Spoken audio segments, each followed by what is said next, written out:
ditemani Temarang Lampu Kota Malang gitu ya. Karena itu sebenarnya menyapa Anda dari kawasan Bukit Bintang di daerah Batu. Di sini ada area terbuka di mana orang bisa bersantai sambil menikmati suasana malam. Nggak bisa nyanyi lagu Kala Malam Tiada Berbintang, nggak bisa gitu ya, karena agak mendung seperti ini. Oke, kita masih lanjutkan.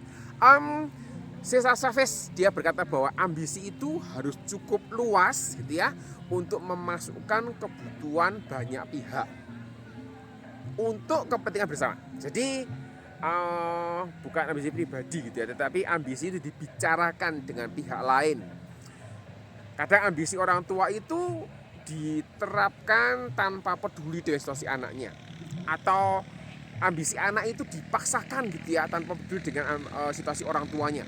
Oleh karena itu pada waktu kita bicara mengenai ambisi, maka seperti kata Chavez tadi, ambisi harus cukup luas gitu ya untuk memasukkan kebutuhan banyak pihak. Untuk apa? Kepentingan bersama-sama. Mungkin bisa saling mendukung, saling mengingatkan, memberikan pertimbangan. Dan menjadi bagian yang penting yang saya rasa menarik gitu ya, kalau orang tua dan anak khususnya bisa duduk bersama membicarakan apa sih yang mau diraih, apa sih yang akan dicapai di dalam beberapa tahun ke depan, seperti itu kira-kira.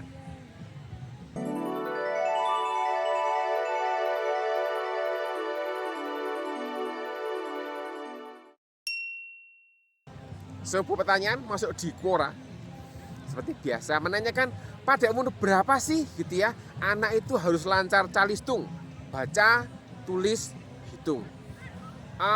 Memang sudah marak di negara kita bahwa kemampuan calistung itu menjadi salah satu acuan kepandaian anak di awal-awal begitu. Kemudian kemampuan calistung itu juga dipakai sebagai sebuah indikator bahwa seorang anak itu siap untuk sekolah gitu ya. Dan ya itu juga yang digunakan di beberapa sekolah khususnya, sehingga pada waktu seorang anak itu misalnya usianya masih 5 tahun gitu ya, tapi sudah lancar calistung, maka mungkin dia bisa masuk SD, mungkin gitu ya, tergantung sekolah juga, tergantung dari situasi dan banyak hal. Tetapi ada cukup banyak gitu ya situasi di mana anak-anak itu masuk kelas di usia lebih dini gitu ya. Kok bisa? Ya bisa gitu ya, karena dua hal. Pertama, dianggap lancar calistungnya. Yang kedua, orang tuanya bersedia membayar biaya tertentu gitu ya. Dan tentu saja ketika anak-anak ini masuk di sekolah lebih awal gitu ya, maka dia itu mungkin gitu ya, mungkin masuk sekolah bukan lebih awal, bukan karena ambisi pribadinya, tapi lebih ke ambisi orang tuanya. Ya, anak umur 5-6 tahun apa sih ambisinya? Mereka tuh masih apa ya? Seneng main gitu. Jadi lebih ke arah, kalau saya menduga lebih ke arah ke ambisi orang tuanya untuk membawa anak itu masuk ke sekolah lebih cepat. Ya, dengan berbagai macam hal di balik itu, dan setidaknya gitu ya, setidaknya berdasarkan apa yang saya observasi selama ini, orang tua tuh bangga gitu ya kalau punya anak sudah bisa masuk sekolah di usia lebih muda gitu ya, sekolah di kelas bersama dengan teman-teman yang lebih tua setahun, lebih tua 2 tahun dan seterusnya. Dan sepertinya hingga hari ini tidak ada standar yang jelas terkait dengan usia berapa seharusnya anak itu masuk ke sekolah. Terkait dengan urusan membaca, saya tidak tahu dengan pasti gitu ya, apa sih ambisi dibalik mengajar anak kecil itu membaca. Tetapi saya berani memastikan bahwa tidak ada korelasi antara bisa membaca sejak kecil dengan hobi membaca nanti ketika dia makin besar, makin dewasa. Saya tidak melihat itu, karena memang masalah membaca, kemampuan membaca itu terkait dengan kemampuan mengenali pola huruf, kemampuan untuk mengenali huruf, kemampuan untuk bisa menggabungkan gitu ya huruf-huruf ini menjadi sesuatu yang bermakna seperti itu. Dan pada waktu ini dikaitkan dengan ya nanti kalau anaknya itu dari kecil sudah bisa baca, nanti kalau besar dia akan hobi membaca. Nah itu logikanya saya tidak bisa nangkep. Karena sebenarnya pada waktu kita bicara mengenai kesukaan membaca, kesukaan untuk menggali informasi dan sebagainya dari buku gitu ya, itu juga dipengaruhi oleh teladan orang tuanya. Kalau orang tuanya itu tidak memberikan teladan membaca buku, membaca novel, membaca majalah, itu masih menjadi satu hal yang bisa dilihat oleh anak ya. Tetapi kalau orang tuanya itu tidak pernah terlihat membaca, kemudian mengharapkan gitu ya, anaknya itu punya hobi membaca, kemudian dipaksa untuk bisa belajar membaca dari kecil gitu, saya kok tidak yakin bahwa nanti ketika dia makin besar maka dia itu akan tumbuh minat bacanya hanya gara-gara dia bisa membaca sejak kecil. Mungkin gitu ya, mungkin bertahan di awal, tapi tidak akan bertahan dalam jangka waktu yang lebih lama lagi. Tahukah Anda bahwa anak-anak di Finlandia ketika mereka masuk kelas 1 SD itu rata-rata gitu ya, mungkin saya berani mengatakan 20-30% itu belum tentu bisa membaca. Tetapi mereka masuk SD, dan mereka masuk SD itu standar. Mereka bisa masuk SD ketika mereka berusia 7 tahun. Jadi kalau pakai tahun kelahiran ya, jadi kalau di tahun itu dihitung mundur dari tahun kelahirannya masih 6 tahun, maka dia belum bisa masuk SD. Orang akan berdebat biasanya, halah kan selisih berapa, selisih 7 bulan gitu ya, selisih sedikit, kira-kira begitu. Tapi kita tidak akan pernah habis untuk memperdebatkan hal itu. Dan Finlandia menetapkan 7 tahun berdasarkan usia tahun kelahiran dipakai sebagai standar masuk ke SD. Nah, mereka sebenarnya sudah belajar mengenal huruf dan angka pada saat mereka ada di Eskari, setingkat dengan TK, yang lama belajarnya itu setahun. Jadi mereka belajar untuk belajar menjadi siswa gitu ya. Selama ini kan hanya main gitu ya. Nah, mulai dibiasakan menjadi siswa. Beberapa sudah bisa membaca gitu ya, karena mungkin proses pengenalannya lebih cepat buat dia. Sisanya belum sama sekali. Menariknya gitu ya, mereka tetap diterima masuk kelas 1 SD gitu ya, dan dicampur dengan teman yang sudah bisa membaca. Fakta berikut yang juga menarik, dalam beberapa bulan mereka sudah bisa baca. Nah, detailnya Anda bisa saksikan di SPF seri kedua tentang Eskari yang membicarakan tentang hal ini. Mungkin ada yang kelewatan, dan itu bisa menjadi sebuah informasi buat Anda semua. Dalam hal urusan menghitung gitu ya, orang tua di Indonesia itu juga punya obsesi bahwa anaknya itu mampu melakukan perhitungan dengan cepat. Kali bagi tambah kurang, digitnya banyak gitu ya. Kalau bisa itu dengan cepat, wah bangga orang tuanya. Dan ini juga yang membuat gitu ya, dugaan saya ada cukup banyak tempat kursus gitu ya, mental aritmatika seperti itu. Jadi hanya mengurusi kali bagi tambah kurang gitu ya, yang merupakan dasar dari matematika. Kemudian nanti dilatih terus, karena dilatih dengan intensif maka bisa menghitung penjumlahan, perkalian, pembagian, pengurangan dengan sangat cepat, dengan digit yang cukup besar gitu ya. Dan itu memang sangat menakjubkan, dan cukup banyak orang tua yang terobsesi untuk memiliki atau supaya anaknya punya kemampuan seperti itu gitu ya, setidaknya dapat dibanggakan. Nah, anak yang sudah punya dasar gitu ya yang baik, sebenarnya bisa tinggal lanjut aja ke bagian yang lebih kompleks gitu ya. Kemudian ditambah bisa mengerjakan dengan cepat tadi, ya tentu saja bangga orang tuanya.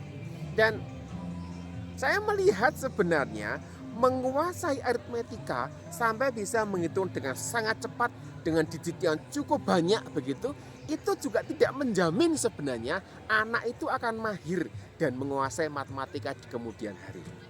Karena matematika bukan sekedar kali bagi tambah kurang. Ketika kita, memang itu dasarnya itu ya, tapi ketika kita bicara matematika ada geometri yang perlu membayangkan, ada aljabar yang perlu konseptual, yang agak abstrak seperti itu. Dan ya sekali lagi, aritmetika hanya sebuah dasar di mana orang akan membangun di atasnya. Dan ketika aritmetikanya kuat, maka seharusnya dia bisa membangun lebih baik lagi. Tetapi tidak menjamin bahwa pemahamannya akan baik. Nah, pembahasan ini bisa dilihat gitu ya di video yang pernah saya bahas terkait dengan kemampuan anak-anak ajaib yang bisa menghitung aritmetika dengan sangat cepat, dengan jumlah yang sangat besar, dan itu cukup menakjubkan juga. Dalam beberapa hal, perkalian itu menjadi masalah buat orang tua, ya. Di sebuah sekolah yang memakai kurikulum dari Amerika, anak itu baru mulai belajar perkalian kalau tidak di kelas 4 atau di kelas 5. Saya lupa detailnya gitu ya. Tetapi kurikulum di Indonesia, matematika anak kelas 1, kelas 2 SD itu sudah mulai disuruh untuk menghafalkan perkalian gitu ya. Mungkin buat sahabat SMP yang masih mengingat masa-masa lalu di SD gitu ya, atau sekarang ini punya anak yang ada di SD, mungkin gitu ya masih nemani anaknya gitu ya, membantu anaknya menghafalkan perkalian seperti itu. Dan di sekolah tadi yang menggunakan kurikulum di Amerika tadi, itu banyak orang tua itu panik gitu ya, panik. Kenapa? Karena ketika ketemu dengan kumpul keluarga gitu ya, ketemu dengan sepupunya gitu ya, loh anak saya ini kok dibandingkan dengan sepupunya kok enggak bisa apa-apa. Sepupunya perkalian sudah mahir, sudah hafal, anak saya kok belum bisa apa-apa. Ini bagaimana gitu ya. Nah orang tua ini datang ke sekolah menanyakan hal ini gitu ya. Karena mereka merasa kok aneh, katanya menggunakan kurikulum dari Amerika kok malah ketinggalan dan sebagainya. Ini menjadi sesuatu yang saya melihat gitu ya, wajar sih karena melihatnya dari sisi itu, keponakanku sudah bisa, anakku kok enggak bisa, seperti itu. Kalau gitu ya, kalau ada perasaan merasa kalah gitu, nah ini mungkin jadi suatu koreksi yang mesti diperhatikan. Tetapi ada cukup banyak orang tua di sekolah tersebut yang tidak memahami gitu ya filosofi pembelajaran matematika, sehingga pokoknya harus diajari itu di kelas 2 harus masuk, jangan terlambat dan seterusnya. Saya pernah mencoba menjelaskan dalam sebuah forum pertemuan orang tua, diminta oleh beberapa guru, dan terus terang cukup sulit gitu ya untuk memahamkan orang tua terkait dengan situasi ini. Dan ya, saya kembalikan kepada mereka juga pribadi. Sekolah di negara-negara maju rata-rata tidak meminta siswa untuk menghafalkan perkalian.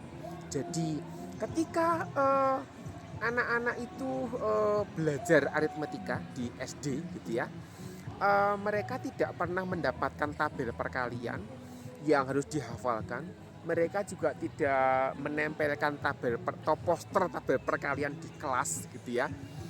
Dan tidak pernah ada instruksi dari guru kepada orang tuanya untuk mendamping anak bisa hafal tentang perkalian. Kalau kita perhatikan lebih detail lagi, sebenarnya perkalian itu adalah penjumlahan yang diulang. Jadi kalau di dalam matematika itu 3 kali 4 itu artinya kita menjumlahkan angka 4 sebanyak 3 kali. Itu definisinya gitu ya. Orang mengatakan kan komutatif, 3 kali 4 dan 4 kali 3. Ya betul, tetapi secara definisi 3 kali 4 itu 4 tambah 4 tambah 4. Kalau 4 kali 3, 3 tambah 3 tambah 3 tambah 3. Sehingga ketika anak ini menguasai penjumlahan dengan baik gitu ya, maka perkalian itu dapat dikerjakan dengan cepat, tanpa harus menghafalkan. Kalau kita memperhatikan ideologi yang sama, sebenarnya pembagian itu adalah pengurangan yang dilakukan berulang-ulang. Berapa kali diulang, itu loh hasil baginya. Nggak percaya, gitu ya. 6 dibagi 2. Ya, bagi 2. Ya, 6 dibagi 2. 6 dibagi 2. 6 dikurangi 2, 4. Kurang 1, gitu ya. 4 dikurangi 2, 2. Sudah 2 kali toh, gitu ya. Terus 2 dikurangi 2, 0. 3 kali. Maka 6 dibagi 2 hasilnya 3. Sisanya 0, seperti itu. Jadi ketika seorang anak itu menguasai pengurangan dengan baik, maka dia bisa mengerti konsep pembagian dengan baik dan bisa mengaplikasikannya. Jadi ya buat apa menghafalkan berkalian kalau kita bisa menguatkan mereka dari sisi penjumlahannya. Dan ini kalau diekspan ke perkalian 2 digit misalnya 4 kali 12 begitu, maka anak yang bisa sudah menguasai konsep penjumlahan ini bisa menghitung dengan cepat dan keluar angkanya 48 gitu ya. Anak saya laki tidak pernah diminta untuk menghafalkan perkalian ketika ada di sekolah di Finlandia ini, dan dia tidak ada masalah dengan perkalian dan pembagian juga. Saya menduga bahwa sekolah-sekolah yang menerapkan calistung, kemampuan calistung sebagai syarat masuk, itu cenderung ingin meringankan beban mengajar gurunya. Jadi guru itu supaya tidak terlalu repot ngajari membaca, maka yang masuk sekolah, di sekolah itu gitu ya, calon siswa akan dites sudah bisa enggak calistungnya, supaya gurunya enggak repot. Itu yang saya duga. Saya enggak tahu ya, saya menduga, enggak menuduh gitu ya. Mungkin ada yang merasa, wah ini menuduh. Enggak, saya hanya menduga bahwa sekolah itu ingin meringankan beban gurunya. Nah, ini kemudian dijadikan semacam standar di masyarakat. Akibatnya orang tua ini berlomba-lomba memaksa anaknya untuk ikut les calistung. Supaya apa? Supaya bisa masuk sekolah lebih dini. Karena apa? Karena ada ambisi pribadi. Supaya kalau ketemu dengan teman-temannya bisa cerita, anakku umur 6, umur 5. Oh iya, umur 6 masih SD. Umur 5 sudah masuk SD kelas 1. Hebat, kira-kira demikian yang mau disampaikan. Nah, pada waktu kita bicara tentang hal ini gitu ya, maka ada banyak hal yang terjadi di sana. Dan mungkin gitu ya, saya melihat mungkin kita perlu ada regulasi di pemerintah terkait dengan situasi ini. Supaya apa? Supaya orang tua jangan memaksakan ambisinya kepada anaknya. Dan ya kalau anak punya ambisi lain, mungkin anak juga perlu bicara dengan orang tua. Tapi catatan saya adalah ketika orang tua memasukkan anak di usia lebih dini, itu lebih cenderung ke ambisi orang tuanya untuk menyekolahkan anaknya lebih dini. Saya kira itu yang bisa saya sampaikan. Salam dari Kota Batu, dari area Bukit Bintang gitu ya. Kita jumpa lagi di materi yang berbeda. Sampai jumpa.